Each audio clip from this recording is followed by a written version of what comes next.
சர்க்குருவே சரணம், சர்க்குருவே போற்றி, சர்க்குருவே துணை. அனைவருக்கும் வணக்கம். அடியன் திருப்பூர் ஞானசபையில் இருந்து சூர்யாசிடன். இன்று 9/12/2025 செவ்வாய்க்கிழமை அருள்மிகு சர்க்குரு பகவான் ஞானசபை பாண்டியநகர், திருப்பூர் மாவட்டம் பாண்டியநகரில் திருச்சபையானது அமைந்திருக்கிறது. இன்று இறைவன் இந்த திருச்சபையில் அன்னதானம் கொடுத்தார். ஏழை எளிய மக்கள் உண்டு பசியாறி இறைவனுக்கு நன்றி சொல்லி சென்றார்கள்.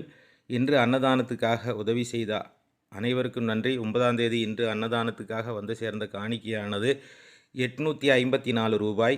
அனுப்பி வைத்த அனைவருக்கும் நன்றிகளை தெரிவித்துக் கொள்கிறோம். ஒரு நாள் இங்கே 5000 ரூபாய் அன்னதானத்துக்கு செலவாகுகிறது. ஏழை எளிய மக்களால் நடத்தப்படும் இந்த நிகழ்வில் எம்பெருமான் ஈசன் கணக்கன்பட்டி பழனிசாமி சாமிகள் அருள் பாலித்து கொண்டிருக்கிறார். யாரெல்லாம் கொடுப்பார்கள் அவர்களுக்கு அருள் கொடுப்பதற்கும் இறைவன் தயங்குவதில்லை. ஏராளமான செய்திகளை கேட்டுக்கொண்டுதான் இருக்கிறோம். நீங்களும் அன்னதானத்துக்கு உதவ வேண்டும் என்று விரும்பினால் திரையில் தெரியும் எண்ணுக்கு உங்களால் முடிந்த நிதி உதவிகளை செய்யுங்கள். உறவுகளே, இந்த காணொளிகளை பகிருங்கள். கொடுக்க மனம் இருக்கும் நல்ல நபர்களுக்கு பகிர்ந்து உதவுங்கள். உறவுகள்